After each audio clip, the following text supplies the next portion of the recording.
Bengal news গ্রুপের তরফ থেকে আপনাকে নমস্কার। এবার মুখ্যমন্ত্রীর সুরে সুর মিলিয়েই অনুপ্রবেশের দায় বিএসএফ এর ঘাড়ে ঠেললেন ডিজি রাজীব কুমার, কি বলবেন? দেখুন, ডিজে রাজীব কুমার উনি ঠিক বলছেন না। উনি বিষয়টা একটু কনফিউজ করছেন, মিসলিড করছেন। আমরা সবাই জানি যে পাসপোর্ট যেই বিষয়টা দাঁড়িয়েছে এখন, ভুয়ো পাসপোর্টে পুলিশ ভেরিফিকেশন একদম মানে অনিবার্য। ওটা compulsory. Without police verification, state police verification কোনো পাসপোর্ট হয় না। কিছু থাকে বিশেষ পাসপোর্ট, ডিপ্লোম্যাটিক সার্কেলের ডিপ্লোম্যাটদের পাসপোর্ট হয়, বা জ্ঞানীগুণী কিছু ব্যক্তিদের যারা তৎকালে পাসপোর্ট করাচ্ছেন, তৎকালের কিছু নিয়মকানুন অন্যরকম হয়। সেই বিষয়টা ঠিক আছে, যেটা উনি বলছেন সেখানে প্রযোজ্য। কিন্তু পুলিশ ভেরিফিকেশন যে উঠে গেছে, পুলিশ ভেরিফিকেশন ছাড়া যে পাসপোর্ট হয়, এটা ভারতবর্ষে এটা উনি ঠিক বলছেন না। জানি না কেন উনি ওটাই বলছেন। উনি এত সিনিয়র একজন অধিকর্তা, দেশের সমস্ত নিয়ম, প্রশাসনিক অ্যাডমিনিস্ট্রেটিভ নিয়ম উনি সব কিছু জানেন।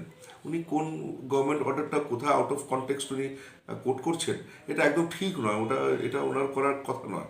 এখন কেন করছেন সেটা উনিই জানেন। উনি কেন এইভাবে অসত্য বা অর্ধসত্য মিথ্যা কথা বলছেন, অসত্য কথা বলছেন এবং মিসলিড করছেন, একদমই ঠিক নয়। আর বিএসএফ এর বিষয় যেটা আছে, দেখুন, বিএসএফ এর কাজকে এত কঠিন করে দিয়েছে এই রাজ্য সরকার, এত কঠিন করে দিয়েছে। ফেন্সিং ঠিক করে করতে দেয় না। তাদের চলাচলের উপরে বিএসএফ এর লোকের উপরে এত বেশি প্রেশার ক্রিয়েট করে, রাজনীতির প্রেশার ক্রিয়েট করা হয়, মব প্রেশার ক্রিয়েট করা হয়। আমি নিজে আমি নিজে সাক্ষী, আমি নিজে দেখেছি বিভিন্ন জায়গায় যেখানে ফেন্সে অনেক সময় ইলেকট্রিক লাইট, ফ্লাড লাইট দিয়ে, হেডলাইট দিয়ে বর্ডারকে আলো রাখা হয়, যেগুলো সেন্সিটিভ এরিয়া, যেখান থেকে লোক চলাচল করে বা স্মাগলিংয়ের রুটগুলো আছে, সেখানে অনেক সময় কারেন্ট অফ করে দেওয়া হয়। আমি নিজে সাক্ষী। একদম উদ্দেশ্য প্রণীতভাবে একদম পুরো সময় ধরে একদম কারেন্ট অফ করে দেওয়া হয়, অন্ধকার করে দেওয়া হয়। তো বিএসএফ কী করবে সেই সেই পরিস্থিতিতে? আর পুরো বিএসএফ এর ক্যাম্প লাগোয়া একদম বসতিগুলোকে গড়ে তোলা হচ্ছে, যেগুলো পুরো গভর্নমেন্টের ল্যান্ড, ওয়েস্টেড ল্যান্ড, গভর্নমেন্টের জমিগুলো ক্যাপচার করে জমি দখল। পশ্চিমবঙ্গ সরকার নিজের জমি দখল হতে দিচ্ছে, তার এনক্রোচমেন্ট হচ্ছে। ওয়েস্ট বেঙ্গল গভর্নমেন্টের ল্যান্ড এনক্রোচ হয়ে যাচ্ছে একদম বিএসএফ এর ক্যাম্পের লাগোয়া। আর সেখানে এত পপুলেশন প্রেশার হয়ে যাচ্ছে, বিএসএফ এর লোকজনদের চলাচল মুশকিল হয়ে যাচ্ছে। তারা একটা ক্যাম্প থেকে একটা ক্যাম্পে যেতে পারছে না, পেট্রোলিং ঠিক করে করতে পারছে না। যেখানে সেখানে মানুষ গরু ছেড়ে দিচ্ছে, এই অমুক ডিস্টারবেন্স ক্রিয়েট করছে। তো বিএসএফ তো একটা একটা পুলিশ ফোর্স, ওদের প্যারামিলিটারি ফোর্স। ওদের যদি কাজের মধ্যে এরকম ব্যাঘাত হয় দিন প্রতিদিন, ওরা যদি এখন গুলি টুলি চালিয়ে ফেলে, একটা যদি কোনো স্টেপ নিয়ে ফেলে, তখন বিএসএফ এর দোষ হবে। সিভিলিয়ানদের মেরে ফেললো, ভারতীয়দের উপর গুলি চালিয়ে ইত্যাদি ইত্যাদি। তারপরে 5 কিলোমিটার অবধি তাদের শুধু এখতিয়ার দেওয়া হয়েছে। সেন্সিটিভ বর্ডারগুলো বিভিন্ন জায়গায় 20 কিলোমিটার বিএসএফ এর এম্পাওয়ার করা হয়েছে বিএসএফকে। গুজরাটের বর্ডার, রাজস্থানের বর্ডার, পাঞ্জাবের বর্ডার, সেখানে 20 কিলোমিটার এম্পাওয়ার করা হয়েছে বিএসএফকে। ওয়েস্ট বেঙ্গল গভর্নমেন্ট কোনোভাবেই 20 কিলোমিটার ভেতর অব্দি আসতে দিচ্ছে না বিএসএফকে। যা পুরনো নিয়ম 5 কিলোমিটার সেটার মধ্যেই রাখছে। এখন 5 কিলোমিটারের মধ্যে একবার ঢুকে গিয়ে 5 কিলোমিটার পার করতে কতক্ষণ লাগে অনুপ্রবেশকারীদের? কতক্ষণ লাগে? যেখানে প্রায় 20%, মোর দ্যান 20% এখনো ফেন্সিং হয়নি। জলা জমি, নদী, খাল, বিল সব রয়েছে। বর্ডার এমন একটা ইনসিকিউর বর্ডার। কারেন্ট অফ করে দেয়, লাইট অফ করে দেওয়া হয়, বিএসএফকে মুভমেন্ট করতে দেওয়া হয় না। মব প্রেশার, ওখানকার জনবসতি আমরা জানি কীরকম জনবিন্যাস হয়েছে, বলতে কোনো দ্বিধা নেই। সংখ্যালঘু সম্প্রদায় মুসলমানদের বসতিগুলোকে, বিএসএফ এর প্রত্যেকটা ক্যাম্পকে মুসলমানদের বসতি দিয়ে ঘিরে ফেলা হয়েছে। তো এইটা আর বিভিন্ন জায়গায় খারাজি মাদ্রাসা তৈরি করা হয়েছে, সমস্ত বর্ডার ধরে মাদ্রাসা তৈরি করে দেওয়া হয়েছে। আর বিএসএফ চলাচল যদি একটুখানি কিছু গন্ডগোল হয়, বলবে দেখো সংখ্যালঘুদের অত্যাচার হয়ে গেল, মাদ্রাসা ভেঙে দিল, তালিবানদের ওখানে মাদ্রাসা স্টুডেন্টের পড়তে দিচ্ছে না, গরিব মানুষ ওখানে চাষবাস করতে পারছে না বিএসএফ এর জন্য। তো দেখুন, যা পরিস্থিতি তৈরি করেছে পশ্চিমবঙ্গ সরকার, এটা একটা সরকার নয়। আমরা জেনে থাকি যে ক্রিমিনালরা অনেক সময় প্রশাসন প্রভাবিত করতে পারে। ক্রিমিনালরা একটা সরকার চালায়, ক্রিমিনালরা ঢুকে পড়ে প্রশাসনের মধ্যে, ক্রিমিনালরা ইনফ্লুয়েন্স করতে পারে, এটা আমরা জেনেছি। কিন্তু পশ্চিমবঙ্গে একটা মাত্রা ছাড়িয়েছে, নতুন মাত্রা নিয়েছে।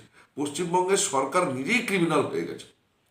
এখানে ক্রিমিনাল সরকার চালাচ্ছে না, সরকার নিজেই একটা ক্রিমিনালে পরিণত হয়েছে। ওটা সরকারই ক্রিমিনাল। ওটা সরকারই ক্রিমিনাল।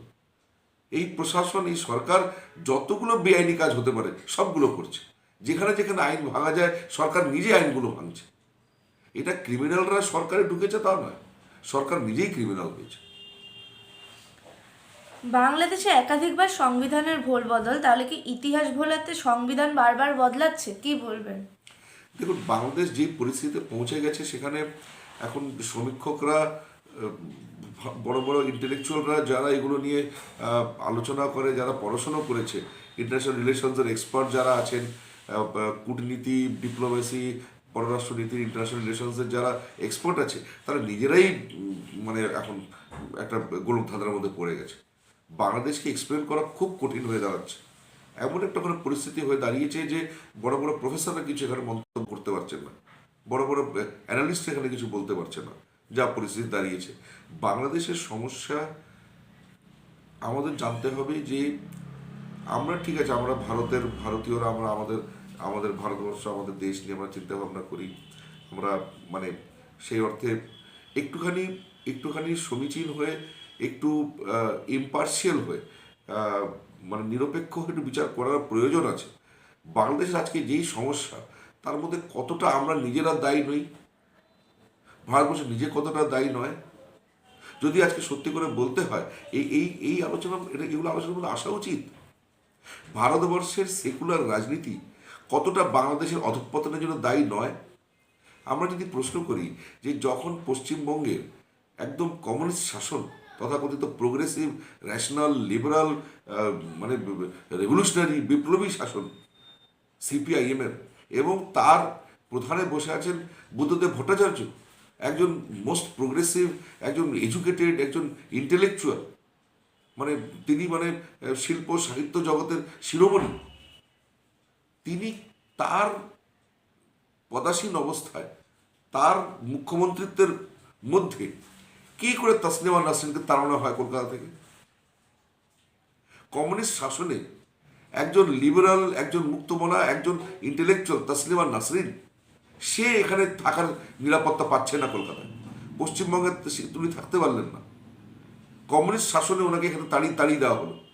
ওয়েস্ট বেঙ্গলের জিহাদি জামাতেরা তাড়িয়ে দিল তাকে, আর কমিউনিস্ট সরকার কিচ্ছু করতে পারলো না। বুদ্ধদেব ভট্টাচার্যের মতো ইন্টেলেকচুয়াল উনি পাশে দাঁড়াতে পারলেন না তসলিমা নাসরিনের। তো পশ্চিমবঙ্গ আমরা দায়ী নয় বাংলাদেশের এই অধঃপতনের জন্য। যতবার এখানে সেকুলার রাজনীতি হয়েছে ততবার বাংলাদেশের জামাতি জিহাদিরা শক্তিশালী হয়নি। নিরপেক্ষ বিচার করতে হবে, ভাবতে হবে বাংলাদেশের জটিল পরিস্থিতির জন্য ভারত কতটা দায়ী, পশ্চিমবঙ্গের অভ্যন্তরীণ রাজনীতি কতটা দায়ী। আমরা দায়ী নই জামাতি জিহাদিদের পরোক্ষভাবে সমর্থন করা। বাংলাদেশের যত বাংলাদেশের জামাতি জিহাদির আছে সব এখানে পশ্চিমবঙ্গে আশ্রয় পাচ্ছে। বিগত 10 বছর, 12 বছর, 15 বছর কমিউনিস্টদের সময় থেকে এটা শুরু হয়েছে এই প্রক্রিয়া। তো আমরা দায়ী নই।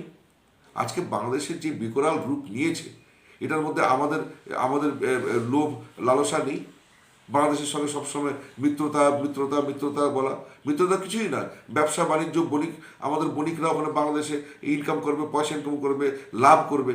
খালি বাংলাদেশের কাছ থেকে খালি লাভাংশটাই যদি দেখে, একটা দেশ যদি ভাবে যে আমরা বাংলাদেশ থেকে শুধু লাভটাই ইনকাম করব, শুধু ওদের ওখানে, যেহেতু বাংলাদেশের আর কোনো উপায় নেই চাল, ডাল, তেল, নুন সরবরাহ করার, 3 দিক থেকে আমাদের সঙ্গে আমরা ঘিরে রেখেছি বলে আমরাই তেল মানে পুরো মনোপলি চালাবো বাংলাদেশে, এটা তো ভারতবর্ষে ঠিক নয়। যদি নিরপেক্ষভাবে বিচার করতে হয়, বাংলাদেশকে এরকমভাবে আজকে বাংলাদেশের একটা কণ্ঠস্বর, একটা স্বর উঠেছে বাংলাদেশে যে ভারতকে বর্জন করো, ভারতকে ইত্যাদি, একটা স্বর উঠেছে। তো এটা তো সত্যি যে বাংলাদেশের 80%, 90% গুডস তো ভারত থেকেই সাপ্লাই হয়। বাংলাদেশের পুরো বাজারটা তো ভারতের মনোপলি, এটা তো আমরাই করেছি। তো এটা করা কি ঠিক হয়েছিল আমাদের? ধরুন যদি উল্টোটাই হয়, ভারতের আজকে যখন ভারতের 90% ইলেকট্রনিক্স গুড সব চাইনিজ মাল দিয়ে ভারত ভরে গেছে, এটা আমাদের কি ভালো লাগে? এটা আমরা মাঝে মাঝে বলি না চাইনিজ দ্রব্য বর্জন করো, আমরা বলি না? তো বাংলাদেশের লোকেরা একইভাবে বলছে ইন্ডিয়ার জিনিস বর্জন করো, কারণ ওখানে 90% সব ইন্ডিয়ার প্রোডাক্টস বাংলাদেশে। এটাই বা কেন হবে? আর আমরা আমাদের সেকুলার রাজনীতির, তথাকথিত কোট অ্যান্ড কোট সেকুলার রাজনীতিতে আমরা সবসময় জামাতি জিহাদিদের আমরা প্রশ্রয় দিয়েছি। তো বাংলাদেশের পরিস্থিতি সমষ্টিগতভাবে ভাবতে হবে। ভারত, বাংলাদেশ সব মিলিয়ে একটা একটা ইউনিট ভেবে তাহলে এর এর সমীক্ষা হবে। বাংলাদেশকে আলাদা করে ভাবলে তার সমীক্ষা হবে না, আমরা কোনো মীমাংসায় পৌঁছাতে পারবো না। আর আজকে বাংলাদেশ যেখানে দাঁড়িয়েছে গিয়ে সম্পূর্ণভাবে একটা একটা পাউডার কেক যাকে বলা হয়, মানে বারুদের ঢিপির উপরে বসে আছে, যে কোনো সময় এক্সপ্লোড করবে, আর এমনভাবে এক্সপ্লোড করবে। আমার কিছু বন্ধু বান্ধবরা বলছে বাংলাদেশে যে সব কিছু ঠিক হবে, কিন্তু এখনো একটা বিরাট বড় ক্যাটাস্ট্রফি হওয়া বাকি আছে বাংলাদেশে। 1965-66-এর মতন, 70-71-এর মতন একটা বিরাট বড় একটা জেনোসাইড হওয়া বাকি আছে। শুধু হিন্দু নয়, ওখানে মুসলমান সমাজের মধ্যে ওদের নিজেদের মধ্যে ওদের ওদের হত্যালীলা হবে। শিয়া সুন্নি হতে পারে, ওদের বাউল, ওদের অন্যান্য যেই ওদের সমাজগুলো আছে, ওদের বাংলাদেশের মধ্যে ইন্টারনাল সিভিল ওয়ার হতে বাধ্য। এর জন্য কি আমাদের কোনো প্রস্তুতি আছে? আমরা কি ভাবছি? বাংলাদেশ বিরাট বড় ক্যাটাস্ট্রফির দিকে এগিয়ে চলেছে। ভুয়ো পাসপোর্ট চক্র বাংলার বুকে, কি বলবেন? ভুয়ো পাসপোর্ট বিষয়ে একটু বললাম আপনাদের আগে। ভুয়ো পাসপোর্ট দেখুন, বললাম তো একটা সরকারি ক্রিমিনাল হয়ে গেছে। এটা নয় যে মনোজ গুপ্তা বা এরকম 2-4 জন এজেন্ট, তারা কিছু অসাধু লোকেরা সিস্টেমটাকে ম্যানিপুলেট করছে। সিস্টেমটা ঠিকঠাক ভালোই চলছিল, তার মধ্যে কিছু অসাধু লোকেরা ঢুকে গিয়ে, ক্রিমিনালরা ঢুকে সেটাকে ম্যানিপুলেট করে কিছু ব্ল্যাক মানি ইনকাম করার জন্যে বা উপরি ইনকামের জন্য, সেটা নয়। এটা কিন্তু সেটা নয়, পুরো সিস্টেমটাই ক্রিমিনাল হয়ে গেছে।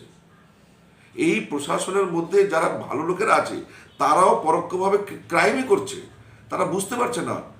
আমি যদি একটা সরকারি চাকরি করি, আমি যদি সরকারি চাকরিজীবী হই পশ্চিমবঙ্গে, আমি মনে করছি আমি 9টা 5টায় ডিউটি করছি, 9টার সময় যাচ্ছি, ডিউটি করে চলে আসছি, কিন্তু পরোক্ষভাবে আমিও কিন্তু ক্রাইম, একটা কোনো না কোনো ক্রাইমের সঙ্গে যুক্ত হয়ে রয়েছি। আমি বুঝতে পারছি না কিন্তু আমি কোনো ক্রাইমের সঙ্গে যুক্ত হয়ে রয়েছি, কারণ আমার পুরো ডিপার্টমেন্ট, আমার পুরো অফিস, আমার পুরো অ্যাডমিনিস্ট্রেশন একটা ক্রাইম করতে ব্যস্ত। এরা প্রশাসন, এরা মানুষকে সেবা দিতে, এরা governance, law and order maintain করতে বা গভর্নেন্স করতে এরা এরা ব্যস্ত নয়। গোটা সরকার ক্রাইম করতে ব্যস্ত। আরজি করে যেটা পরিষ্কার হয়ে গেল, পুরো গভর্নমেন্ট মিলে একটা ক্রাইম সংগঠিত করলো, সেই জন্য তার কোনো সুরাহা হলো না। কিছু ক্রিমিনালরা মিলে ক্রাইম করে তারপরে সরকারের প্রোটেকশন নিয়েছে তা নয়, সরকার নিজে ক্রাইম করেছে। এখানে ক্রিমিনালরা সরকারের মধ্যে ঢুকে গিয়ে কিছু অসাধু কাজ করছে, বা এটা মাফিয়া নয়, এটা মাফিয়ারও নেক্সট লেভেল, এটা এটা next generation mafia. The mafia is in power. Mafia মানে একটা কোনো ক্রিমিনাল গোষ্ঠী, তারা সরকারের মধ্যে, অ্যাডমিনিস্ট্রেশনের মধ্যে ঢুকে গিয়ে বা অ্যাডমিনিস্ট্রেশনকে ইনফ্লুয়েন্স করে তারপরে প্রভাব বিস্তার করে নিজেদের ক্রাইমটা করছে তা নয়। সরকার নিজেই ক্রাইম করছে, সরকার নিজে ক্রাইম করতে ব্যস্ত। তো অ্যাডমিনিস্ট্রেশন এমন একটা স্ট্রাকচার হয়ে গেছে অ্যাডমিনিস্ট্রেশনের, যার কাজই ক্রাইম করা, প্রশাসন করা নয়, ল অ্যান্ড অর্ডার মেনটেন করা নয়, গভর্নেন্স করা নয়, উন্নয়ন করা নয়, রাস্তাঘাট বানানো নয়, স্কুল কলেজ বানানো নয়, ডাক্তার হাসপাতাল এগুলো নয়। ওর কাজ হচ্ছে ক্রাইম করা। সরকারের যতগুলো ডিপার্টমেন্ট আছে সব ক্রাইম করতে ব্যস্ত হয়ে গেছে। এটা এটা মানে অদ্ভুত একটা একটা নেক্সট লেভেলে পৌঁছে গেছে ওয়েস্ট বেঙ্গলের এই সিস্টেম। আমরা দেখছি পাসপোর্ট জালিয়াতি কাণ্ডের যে অন্যতম মাথা মনোজ গুপ্ত, সে এর আগেও জাল নথি মামলায় অলরেডি গ্রেফতার হয়েছে, তো প্রশাসন কি কিছুই জানে না?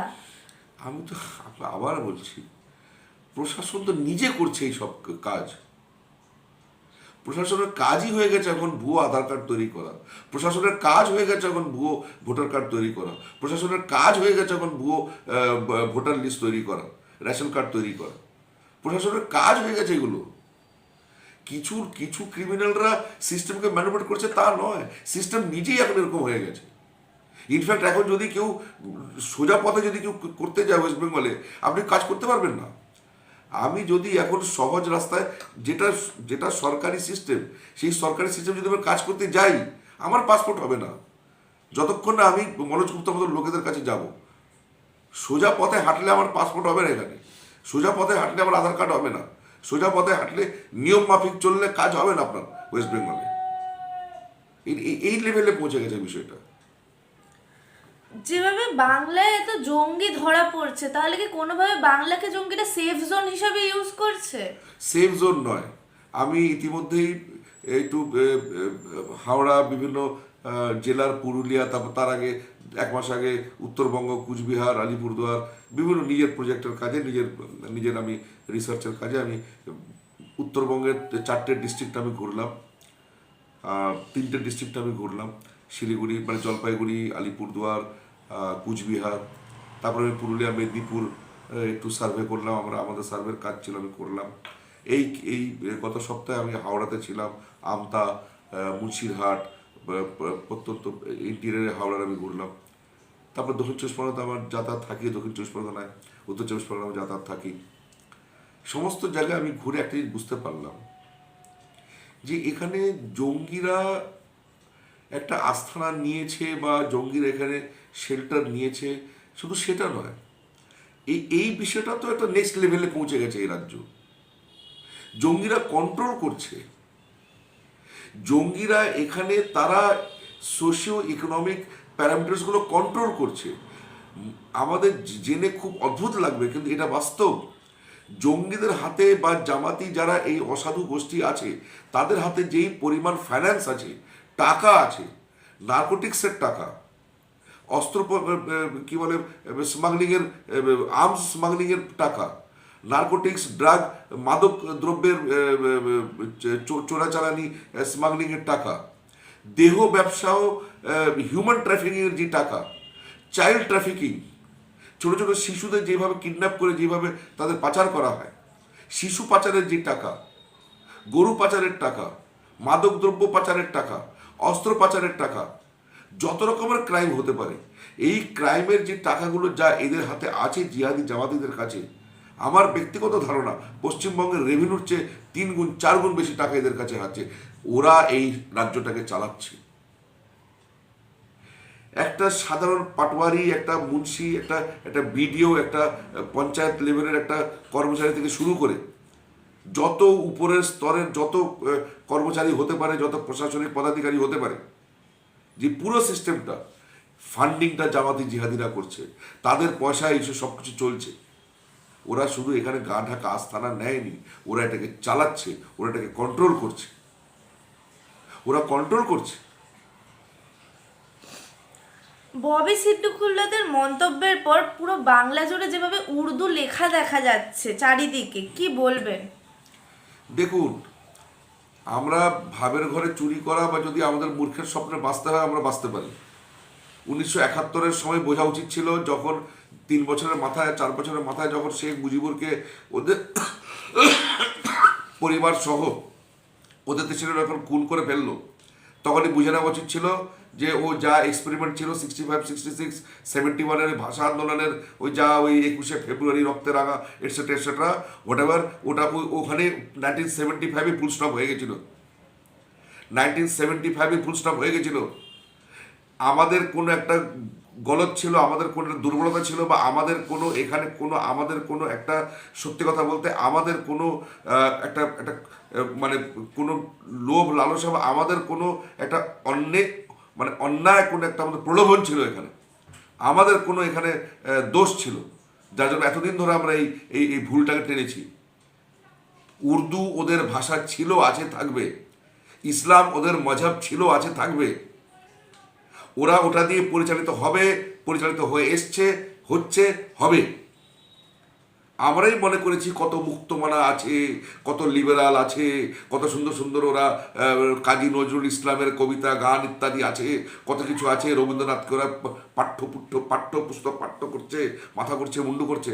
আমাদের দোষ ছিল এগুলো? কখনোই ছিল না এগুলো। এগুলো ওদের মুখোশ ছিল, মুখোশ চলে গেছে। যেটা ওদের একটা মোড়ক ছিল, সামনে উপরে একটা প্যাকেজিং ছিল, প্যাকেজিংটা খুলে গেছে। আসল যে ওদের দাঁত, মুখ, ওদের যে কুৎসিত চেহারা, ওটা সামনে চলে এসছে। ওরা এরকমই ছিল। এটাই ওদের বাস্তব, এটাই ওদের বাস্তব। আরবি ফার্সি ছাড়া ইসলাম সম্ভব নয়। একটা বেসিক জিনিস আমরা বুঝি না। আরবি ফার্সি, আরবি ভাষা ছাড়া ইসলাম অসম্ভব। খ্রিস্টান ধর্ম, অন্য কোনো ধর্ম, যে কোনো অন্য কোনো ভাষায় হতে পারে। আমরা গীতা বাংলাতেও পড়তে পারি, কিন্তু কোরআন আরবিতে না হলে সেটা কোরআন নয়। আপনারা কি জানেন? আমরা কি জানি এটা? কোরআনের অনুবাদ সম্ভব না, অনুবাদ হয় না। তর্জুমা হতে পারে, তার ইন্টারপ্রিটেশন হতে পারে, সেগুলো আপনি যে কোনো ভাষায় লিখতে পারেন, কিন্তু কোরআন আরবিতেই হবে। আর যদি আরবি তাদের বেসিস হয়, তাহলে উর্দু আর কতক্ষণ তো সেখান থেকে? আরবির সাথে উর্দুর সান্নিধ্য বেশি না বাংলার সান্নিধ্য বেশি? আরবির নিকট উর্দু না আরবির নিকট বাংলা? এটুকু সাধারণ কমন সেন্স কি আমাদের নেই, না হবে না? যারা বসে আছে আরবির উপরে, যারা যারা বসে আছে ফার্সির উপরে, তারা উর্দুকে ভালোবাসবে না বাংলাকে ভালোবাসবে? তা আমরা যদি মূর্খের স্বর্গে বাস করি, বা আমাদের যদি কোনো এখানে কোনো লোভ লালসা থাকে, আমাদের যদি কোনো এখানে দুর্বলতা থাকে, যদি আমাদের এখানে কোনো কোনো একটা আমাদেরই যদি কোনো একটা অপরাধ হয়, তা আমাদের অপরাধ, ওদের তো কোনো দোষ নেই। ওদের মাদ্রাসা আরবি ফার্সি পড়ানো হয়, তারপরে স্টেপই হচ্ছে উর্দু। তো কি অন্যায় হয়েছে? ওদের করবে না, স্বাভাবিক, তো স্বাভাবিক। আমরা ভেবেছি না না না, কি এখানে বাংলা ভাষা কি হয়ে গেছে, মাথা মুন্ডু। বাংলা ভাষা হয়েছে, কি হয়েছে? আপনারা গিয়ে বাংলাদেশে গিয়ে কি বলে ঢাকাতে গিয়ে বিভিন্ন ওদের ওদের জায়গায় গিয়ে আপনারা দেখেননি? হরফটা শুধু অ ক খ লেখা থাকে, কি নামাজ কায়েম করুন, আল্লাহ সর্বশক্তিমান। তাহলে শুধু অ ক খ হরফটা হলেই হবে? সমস্ত জিনিসটাই তো ইসলামিক, সমস্ত জিনিসটাই তো আরবি। ওরা আরবিটা কিন্তু বাংলা হরফে লিখছে, এটা কি বাংলা হলো? আরবি শব্দগুলো, আরবি আয়াতগুলো, সূরাগুলো যদি তারা বাংলা হরফে লেখে, আরবিটা যদি বাংলা হরফে লেখে, সেটা কি বাংলা হলো? তো এটা আমাদের বেফকুফি, এটা আমাদের মূর্খতা যে আমরা ওদের বাংলাদেশ, বাংলা, বাঙালি ভাবেছি। ওরা তো কখনই ভাবেনি, ওরা নিজেদের মুসলমানই ভাবে। তাই ওই উর্দু এত স্বাভাবিক ওদের জন্য। সিদ্দিকুল্লাহ চৌধুরী হোক, ফিরাদ হাকিমি হোক, আর মোহাম্মদ ইউনিসি হোক, যেই জাতি, যেই প্রজাতির, যে প্রকারেরই হোক, আলটিমেটলি তো কোরআন, হাদিস, সারিয়া, মোহাম্মদ আর আল্লাহ। তো এইটুকু বুঝতে আমাদের এত অসুবিধা হয় কেন? বাংলায় যেভাবে জঙ্গি বাড়ছে, অনুপ্রবেশকারী বাড়ছে, প্রশাসন মুখে সবার সামনে যাই বলুক, আদতে কিন্তু তাদের প্রশ্রয় দিচ্ছে, মদত তাদেরকেই যোগাচ্ছে, সঙ্গে সঙ্গে নানা ধরনের ডকুমেন্ট পেয়ে যাচ্ছে বাংলায় ঢোকার সঙ্গে সঙ্গে। কোথায় দেখছেন পশ্চিমবঙ্গের ভবিষ্যৎ কোথায় দাঁড়িয়ে আছে? পশ্চিমবঙ্গে যদি একদম একদম ইমিডিয়েটলি, একদম একদম মানে তড়িৎ গতিতে এক্ষুনি যদি রাষ্ট্রপতি শাসন বা কোনো প্রকারের বা এরকমই কোনো একটা কড়া হাতে যদি রাজ্যকে না ধরা হয়, তাহলে বাংলাদেশ আর পশ্চিমবঙ্গের মধ্যে পার্থক্য করা কঠিন হবে। আর আমরা একটু বোঝা উচিত, আমাদের পশ্চিমবঙ্গের রাজনীতি ভীষণভাবে কলকাতা কেন্দ্রিক। যত আমাদের মুখ্যমন্ত্রী প্রভৃতি যারা বড় বড় মন্ত্রী, সব কলকাতা থেকে হয়েছে। পশ্চিমবঙ্গের সমস্ত মানে কথাবার্তা, তার আর্থিক সামাজিক যা রাজনৈতিক যা গতিবিধি, সব কলকাতা কেন্দ্রিক, কলকাতা থেকেই হয়। জেলা থেকে লিডার উঠে আসা, জেলাগুলো থেকে কিছু একটা হওয়া খুব কঠিন, এখানে হয় না, পশ্চিমবঙ্গে হয়নি। আমি যতদূর দেখলাম, যা একটু গত 1 বছর ধরে যে ঘোরাঘুরি করছি পশ্চিমবঙ্গে, আমি যেটা বুঝতে পেরেছি, জেলা এবং গ্রাম এগুলো কিন্তু মোটামুটি দখল হয়ে গেছে। কলকাতার দখল হওয়ার শুধু শেষ পর্যায়ে রয়েছে। কলকাতার দখল হতেই কিন্তু এটা বাংলাদেশ বা ইস্ট পাকিস্তান, বাংলাদেশ ইস্ট পাকিস্তান একই, ইস্ট পাকিস্তান হতে বেশি সময় লাগবে না, আমার ব্যক্তিগত মত। এবং যেহেতু কলকাতা ভিত্তিক রাজনীতি, আমরা সবসময় জানি সিআর দাসের সময় থেকে নেতাজি যখন এখানকার মেয়র হলেন, কলকাতা কর্পোরেশনের যখন উনি মেয়র হলেন, নেতাজি সুভাষ বোস, তবে থেকেই আমরা জানি যে কলকাতা কর্পোরেশনের যে মেয়র, সে কিন্তু অলিখিতভাবে, অঘোষিতভাবে সে ডেপুটি চিফ মিনিস্টার পশ্চিমবাংলার। চিফ মিনিস্টারের পরে যেটা নেক্সট সবচেয়ে ইম্পর্টেন্ট পোস্ট যেটা পশ্চিমবঙ্গে, সেটা হচ্ছে কলকাতা কর্পোরেশনের মেয়র। কলকাতা কর্পোরেশনের মেয়র বকলমে অঘোষিতভাবে deputy chief minister of West Bengal, Bidhan Chandra রায়ের সময় থেকে। সেই কলকাতা কর্পোরেশনের মেয়র আজকে কে? সেই মেয়রের পদে কে বসে আছে? তাহলে ডেপুটি চিফ মিনিস্টার ওদের কাছে আছে, শুধু চিফ মিনিস্টার হওয়াটুকু বাকি আছে। অশনি সংকেত। যদি আমাদের প্রিপারেশন না থাকে এই সংকটকে তার নিরাকরণ করার, তাকে তার নিবারণ করার যদি আমাদের কাছে পদক্ষেপ না থাকে, তাহলে আজকে যিনি মেয়র আছেন কলকাতা কর্পোরেশনের, ওনার মুখ্যমন্ত্রী হতে আর বেশি সময় নেই। কেননা গ্রাম ইতিমধ্যে দখল হয়ে গেছে। কলকাতায় ওদের নিজেদের পতাকা, সবুজ পতাকা তুলে ধরার, সবুজ পতাকা ফেরানোর সময় বেশি আর নেই বাকি, আমার ব্যক্তিগত মত। অনেক অনেক ধন্যবাদ আপনাকে আমাদের সময় দেওয়ার জন্য।